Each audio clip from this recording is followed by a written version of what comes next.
자, 우리 한번 인사하겠습니다. 잘 오셨습니다.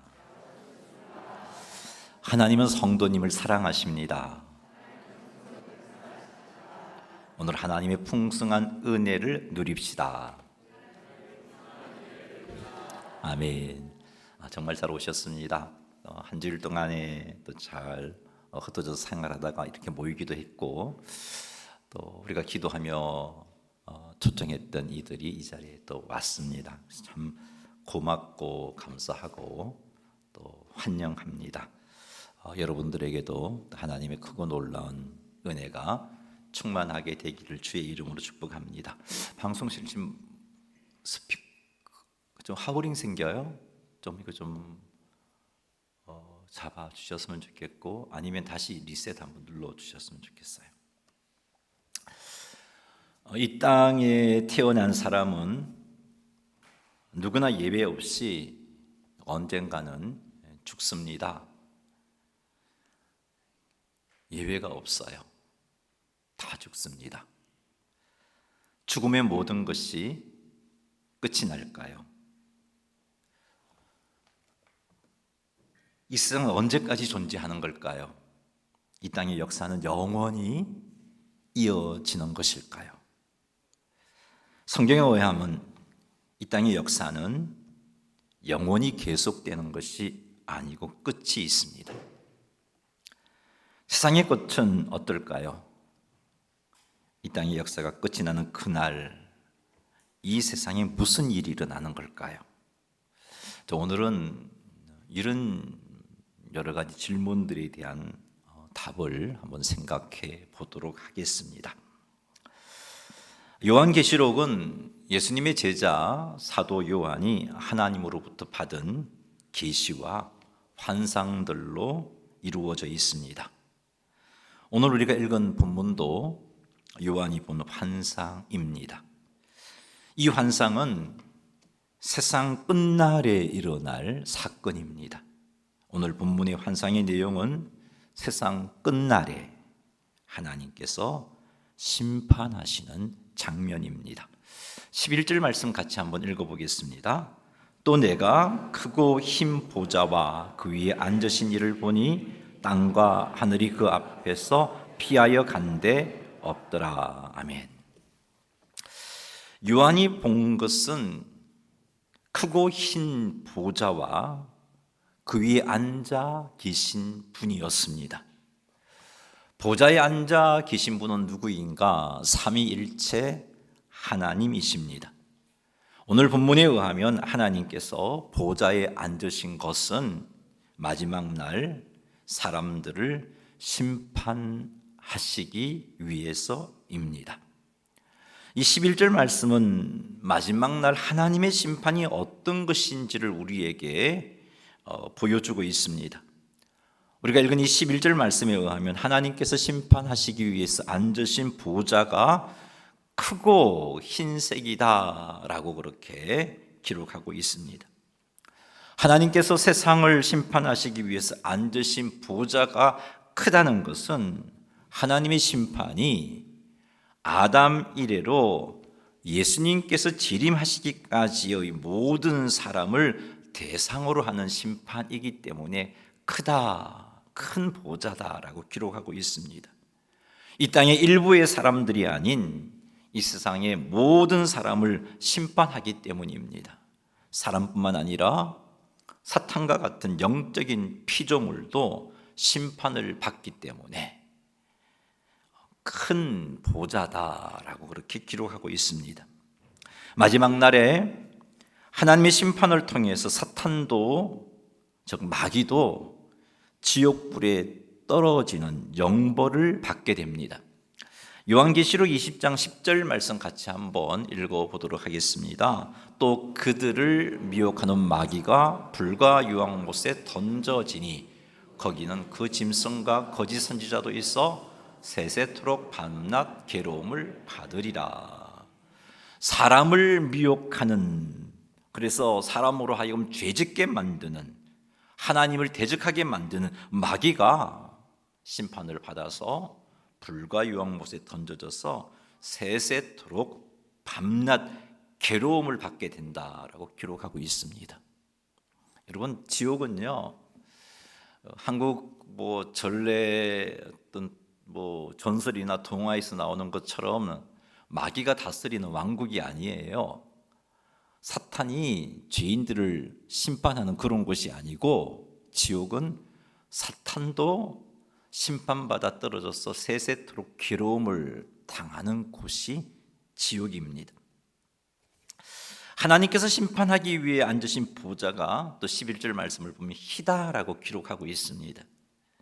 성경에서 흰색은 거룩함을 상징하고 공의로움, 공정함을 상징하는 표현입니다.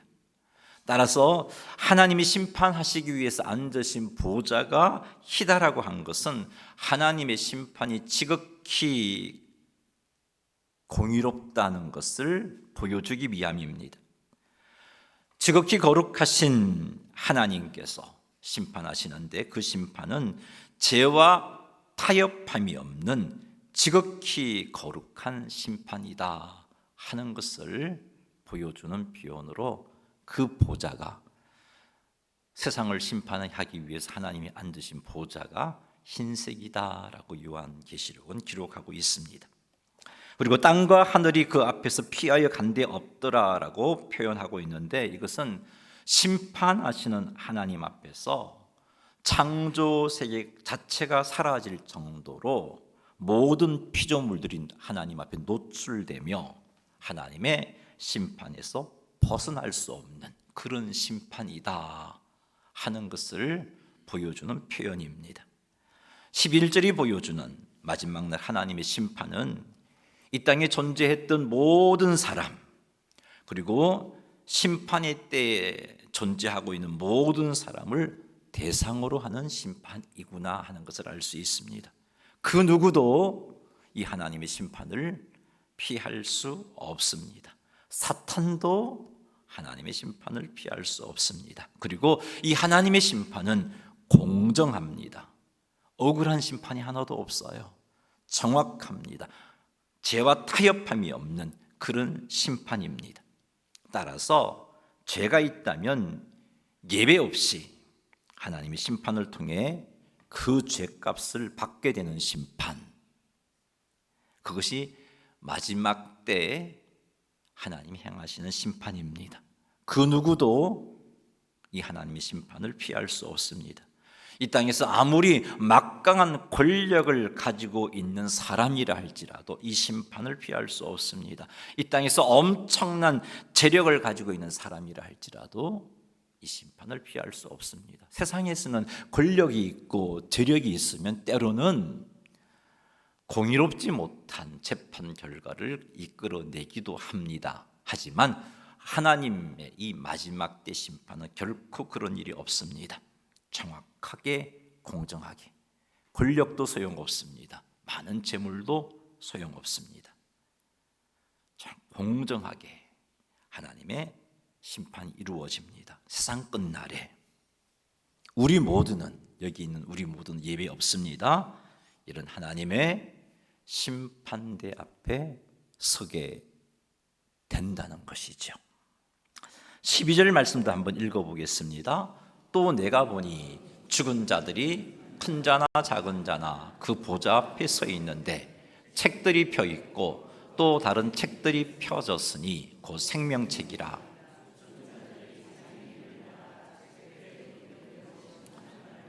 아멘. 자, 12절 말씀을 보면 죽은 자들이 큰 자나 작은 자 모두가 하나님의 심판을 받기 위하여 하나님의 보좌 앞에 서 있습니다. 여기서 큰 자는 지위가 높거나 권력을 가졌거나 또 부유한 사람들을 의미하고요. 작은 자는 사회적 지위가 낮거나 권세가 없는 사람을 의미합니다. 뿐만 아니라 또 큰 자나 작은 자, 이것은 어린 아이로부터 노년에 이르기까지 모든 세대, 모든 연령의 사람들이 지금 하나님 앞에 서 있는 겁니다. 이 땅의 모든 사람이 예외됨 없이 하나님의 심판대 앞에 서 있는 모습을 12절이 보여주고 있습니다. 그런데 이 12절을 보니까 심판하시는 하나님의 보좌 앞에 책들이 펼쳐져 있습니다. 이 책들에는 죽은 자들이 이 땅에 살면서 행한 모든 행위들이 기록되어 있습니다. 그리고 또 다른 책이 펴져 있는데 그 다른 책은 생명책이다라고 그렇게 말씀하고 있습니다. 심판하시는 하나님의 보좌 앞에 사람의 모든 행위가 기록된 책들이 펴져 있다는 것은 하나님께서 사람이 살면서 행한 모든 행위를 따라 공정하게 공의롭게 심판하신다는 겁니다. 13절도 한번 읽어보겠습니다. 바다가 그 가운데에서 죽은 자들을 내주고 또 사망과 음부도 그 가운데에서 죽은 자들을 내주매 자기의 행위대로 심판을 받고. 아멘. 바다가 그 가운데 죽은 자들을 내주고 사망과 음부도 그 가운데에서 죽은 자들을 내주어서 각 사람이 각 자기의 행위대로 심판을 받는다라고 말씀하고 있습니다. 바다에 빠져서 시신을 찾을 수 없는 사람도 살아나 하나님의 심판대 앞에 서게 됩니다. 13절에서 사망은 육체의 죽음을 의미하는데 성경에서는 이것을 의인화시켜서 부르고 있습니다. 그리고 음부는 죽은 자들이 머무는 영적인 장소를 의미합니다. 사망과 음부가 죽은 자들을 내준다는 것은 죽은 자들이 다시 살게 된다는 겁니다. 다시 살아나 각 사람이 자기의 행위대로 심판을 받게 되는 겁니다. 여러분, 죽으면 모든 것이 끝이 나는 것 아니에요? 사는 것이 괴로워서 죽으면 괴로움에서 완전히 벗어나는가? 아닙니다. 반드시 다시 살아나서 하나님의 심판대 앞에 서게 되고, 그래서 자기의 행위대로 심판을 받아서 불과 유황못에 던져져서 영원토록 괴로움을 받게 됩니다. 죽으면 끝이 아니에요. 14절도 한번 읽어보겠습니다. 사망과 음부도 불못에 던져지니 이것은 둘째 사망 곧 불못이라. 최후 심판 때에 더 이상 사망과 음부가 필요 없게 됩니다. 모든 사람들이 다시 살아나 자기 행위대로 하나님의 심판을 받게 되고 불못에 던져져 죽지 않고 영원토록 괴로움을 당하게 됩니다. 이때는 죽음이 존재하지 않습니다. 사망이 존재할 필요가 없습니다. 그래서 사망이 불못에 던져졌다라고 기록하고 있는 겁니다. 죽은 자들이 심판을 받기 전에 머물고 있던 장소인 음부도 더 이상 필요하지 않습니다. 그래서 음부도 불못에 던져진다라고 말합니다. 사망도 음부도 이제는 필요 없게 된다는 거죠. 사랑하는 성도 여러분, 세상 마지막 날에 있을 하나님의 심판대 앞에서 정죄받지 않을 자신이 있습니까? 하나님의 심판대 앞에는 이 땅에 내가 태어나서 내가 행했던 모든 행적들이 기록되어 있는데 그 기록들이 쫙 펼쳐졌을 때 하나님 앞에 당당하게 조금도 두려움 없이 설 자신이 있으십니까? 그 행위에 대해서 하나님이 심판하실 때 죄 없음이라는 그런 선고를 받을 자신이 있으신가요? 성경은 분명히 말씀하고 있어요. 시편 14편 2절과 3절 말씀 같이 한번 읽어보겠습니다. 여호와께서 하늘에서 인생을 굽어 살피사 지각이 있어 하나님을 찾는 자가 있는가 보려 하신즉 다 치우쳐 함께 더러운 자가 되고 선을 행하는 자가 없으니 하나도 없도다. 자, 이게 무슨 말씀입니까? 하나님이 세상에서 의인을 찾아보셨는데 의인이 하나도 없다는 말씀입니다. 모든 인생을 살펴보셔도 선을 행하는 자가 하나도 없다는, 한 사람도 하나님이 찾지 못하셨다는 거예요. 모든 사람들이 다 죄를 짓고 있더라는 것입니다. 그렇습니다.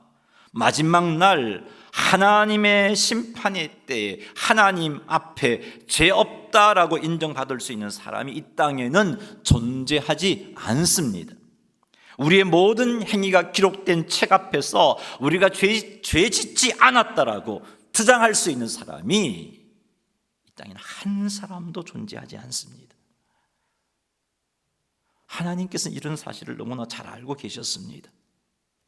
이 땅에 존재하는 모든 사람들이 다 정죄를 받아 지옥 갈 수밖에 없다는 것을 너무나 잘 아셨습니다. 사람에게는 자신의 죄값을 해결하여서 하나님의 심판대 앞에 섰을 때 죄 없음이라고 인정받을 수 있는 방법도 없고 능력도 없습니다. 이것을 하나님은 잘 아셨어요.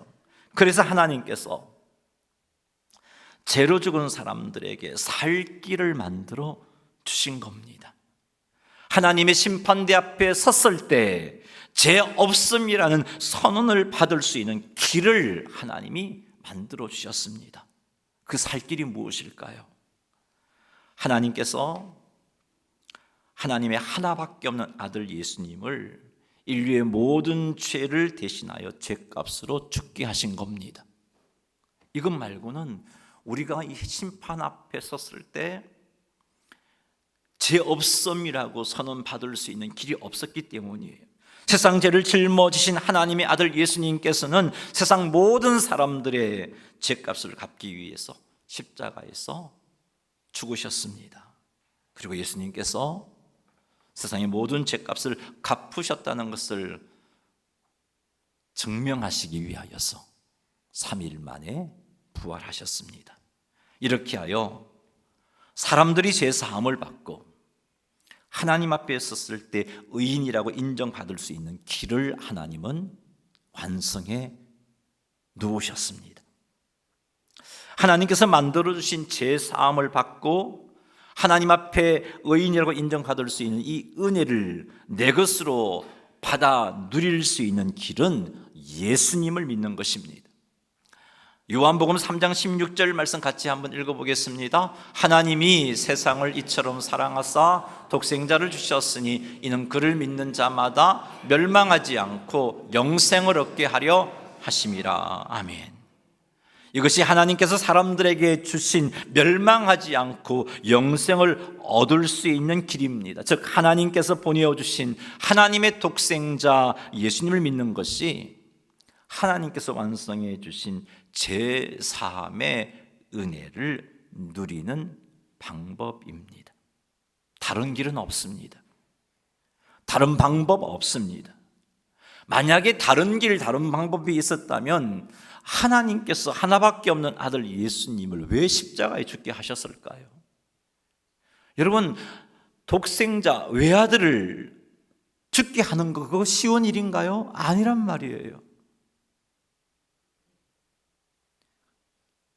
다른 길이 있었다면 왜 그 하나밖에 없는 사랑하는 아들을 십자가의 죽음의 자리로 내어주셨겠어요? 다른 길이 있었다면 아들을 십자가의 죽음의 자리로 내주지 아니하시고 사람들에게 그 다른 길, 그 다른 방법으로 멸망하지 않고 영생을 얻기 위하여서 예스라고 말씀하셨을 것입니다. 그런데 이 방법밖에 없었어요. 그래서 예수님을 십자가의 자리에 내어주셨고 예수님은 구원의 길을 완성하셨고 그리고 하나님은 예수님을 믿음으로 이 완성하신 구원의 은혜를 누리게 해주신 겁니다. 사랑하는 여러분, 예수님을 믿으시기 바랍니다. 예수님께서 하나님의 아들이시고 나의 구원자 되심을 믿으시기 바랍니다. 예수님께서 십자가 위에서 나의 모든 죄값을 갚아 주셨음을 믿으시기 바랍니다. 예수님을 믿으면 멸망하지 않고 영생을 얻게 된다는 것을 믿으시기 바랍니다. 이게 하나님의 약속입니다. 하나님이 세상을 이처럼 사랑하사 독생자를 주셨으니 이는 저를 믿는 자마다, 예수님을 믿는 자마다 멸망하지 않고 영생을 얻게 하려 하심이라. 이게 하나님이 우리에게 구원을 누릴 수 있도록 해주신 방법이에요. 이 구원의 길을 완성하기 위해서 사랑하는 독생자를 십자가에 죽게 하신 겁니다. 이사야서 43장 25절 말씀 같이 한번 읽어보겠습니다. 나 곧 나는 나를 위하여 내 허물을 도말하는 자니 내 죄를 기억하지 아니하리라. 방송실 이것 좀 비추어 주세요. 지나치지 말고 그냥 비추어 주세요. 자, 여기 보면은 이사야 43장 25절은 하나님께서 하신 말씀이에요. 이 말씀에 의하면 하나님은 어떤 분입니까? 우리의 허물을 도말하시는 분이십니다. 여기 허물이라는 것은 우리의 잘못, 우리의 가오, 우리의 죄를 가리키는 표현입니다. 그리고 도말이라는 것은 깨끗하게 씻어낸다, 깨끗하게 치워버린다, 그런 말이에요. 하나님께서 우리의 허물을 도말하신다는 것은 우리의 모든 죄를 깨끗하게 치워버리신다, 제거해버리신다, 그런 의미입니다. 하나님은 그런 분이에요. 뿐만 아니라 하나님은 여기 보니까 25절 하반절에 내 죄를 기억하지 아니하리라, 우리의 죄를 기억하지 아니하시는 분이십니다. 예수님을 믿을 때 이런 은혜를 누리게 됩니다. 그래서 마지막 날 하나님의 심판대 앞에 선다 할지라도 하나님 앞에 펼쳐져 있는 책에, 우리의 행위가 기록된 책에 예수님을 믿으면 하나님이 내 죄를 깨끗하게 지워버리셨기 때문에 그 하나님 앞에 펼쳐져 있는 책에 내 죄가 기록되어지지 않게 되는 것이에요.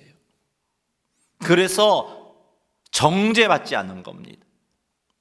로마서 8장 1절 2절 말씀 읽어보겠습니다. 같이 한번 읽어보죠. 그러므로 이제 그리스도 예수 안에 있는 자에게는 결코 정죄함이 없나니 이는 그리스도 예수 안에 있는 생명의 성령의 법이 죄와 사망의 법에서 너를 해방하였음이라. 아멘.